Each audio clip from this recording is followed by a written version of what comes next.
A Serpente Branca. Há muito, muito tempo, houve um rei famoso em todo o seu país pela sua sabedoria. Nada ignorava e parecia que as notícias das coisas mais secretas lhes chegavam através do espaço. Esse rei tinha, porém, um hábito esquisito.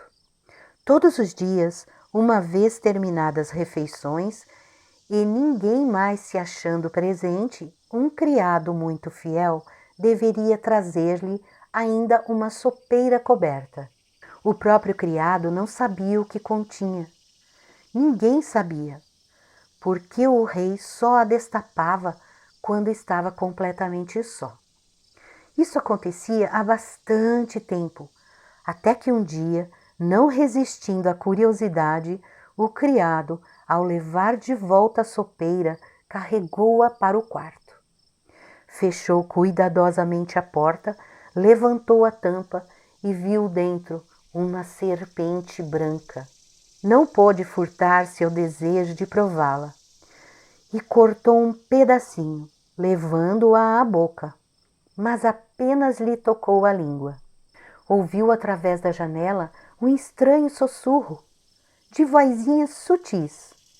Chegou à janela e pôs-se a escutar. Percebeu que eram dois pardais que conversavam entre si, contando tudo o que tinha visto nos campos e bosques. O pedaço de serpente que provara dera-lhe o poder de entender a língua dos animais. Ora, acontece que, justamente nesse dia, desapareceu o mais bonito anel da rainha. As suspeitas de furto recaíram sobre o criado fiel, que tinha entrada em todos os aposentos do palácio. O rei chamou-o à sua presença e repreendeu-o severamente, ameaçando condená-lo como ladrão, se até o dia seguinte não indicasse o verdadeiro autor do furto. De nada adiantaram os protestos de inocência. A posição dele era bastante precária. Amedrontado e aflito, dirigiu-se ao pátio, cogitando na maneira de sair daquela situação. Perto do riacho que por lá passava, repousavam tranquilamente algumas patas. Deitadas uma junto à outra, alisavam-se as penas com o bico e tagarelavam misteriosamente. O criado deteve-se a ouvi-las. Cada qual contava onde estivera pela manhã e que ótimos quitutes haviam encontrado. Uma delas, aborrecida, contou: algo me pesa no estômago. Esta manhã encontrei um anel debaixo da janela da rainha e, na pressa com que estava comendo, engoliu. Imediatamente o criado a pegou e prendeu-a no viveiro, a fim de esperar que ela devolvesse o anel da rainha. Esperou por um bom período, até ter o anel recuperado. Assim, o criado pôde facilmente demonstrar sua inocência. O rei, então, querendo reparar a injustiça cometida, autorizou-o a fazer um pedido e, ao mesmo tempo, ofereceu-lhe o mais alto cargo do reino. O criado recusou tudo, pedindo somente um cavalo e dinheiro suficiente para viajar, pois tinha vontade de conhecer o mundo. O pedido foi atendido e ele pôs-se a caminho. Um dia, passando perto de um lago, viu 3 peixes enrolados no capim que dobravam fora da água. Embora se diga que os peixes sejam mudos, ele ouviu claramente os lamentos pelo triste fim que teriam. E, como era de bom coração, desceu do cavalo e recolocou os 3 prisioneiros dentro da água. Eles voltaram a nadar alegremente e, pondo a cabeça para fora, disseram: havemos de nos lembrar e te recompensaremos por nos teres salvo. Ele prosseguiu o caminho e pouco depois pareceu-lhe ouvir uma voz sob os pés, saindo da areia. Deteve-se a escutar e ouviu o rei das formigas queixar-se: oh, se os homens passassem longe com com suas descuidadas montarias, esses cavalos com os pesados cascos, espezinharam sem piedade meu pobre povo. Ele então desviou o cavalo para um caminho pedregoso, e o rei das formigas disse-lhe: havemos de nos lembrar e te recompensaremos. A estrada por onde seguia conduziu-o a uma floresta. Aí viu 2 corvos, pai e mãe, que estavam atirando fora do ninho os filhotes. Fora, gritavam, fora daqui, seus preguiçosos, não podemos mais alimentá-los. Fora, já estáis suficientemente crescidos para sustentar-lhes sozinhos. Os pobres filhotes batendo as asas e gritando: ai de nós, pobres infelizes, temos de nos manter sozinhos e ainda nem sabemos voar?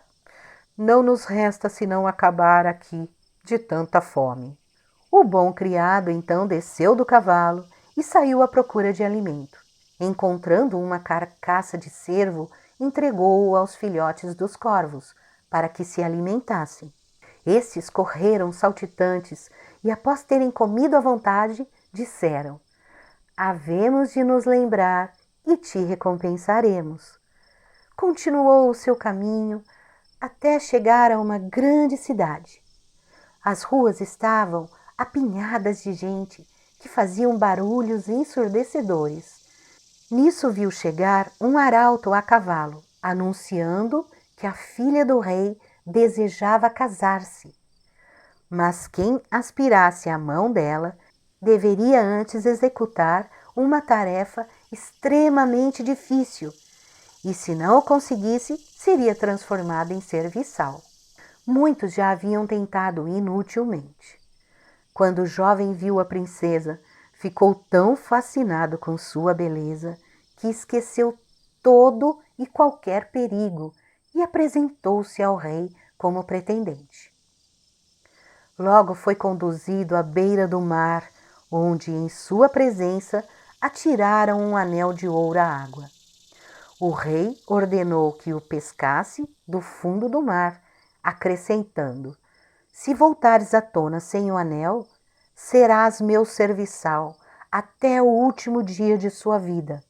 Todo mundo lastimava a sorte do belo jovem. Ele ficou sozinho junto ao mar, pensando no que lhe cumpria fazer, quando de repente viu surgirem 3 peixes que vinham nadando em sua direção. Eram exatamente os mesmos que havia salvo durante sua viagem. O que vinha no meio trazia na boca uma concha, que depositou na areia, aos pés do jovem. Este recolheu-a e, ao abri-la, encontrou dentro dela o anel de ouro.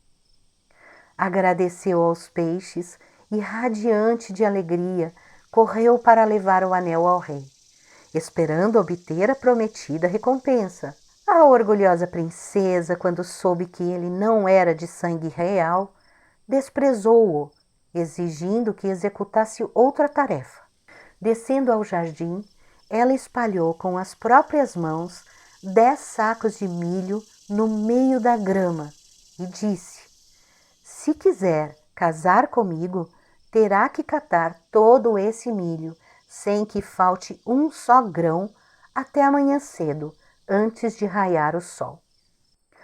O jovem sentou-se, preocupado no jardim, e meditava, sem atinar na maneira de levar a termo aquela difícil tarefa.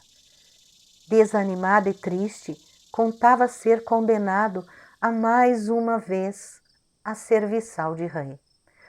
Mas quando os primeiros raios do sol iluminaram o jardim, viu os 10 sacos enfileirados, todos cheios, não faltando sequer um grãozinho de milho.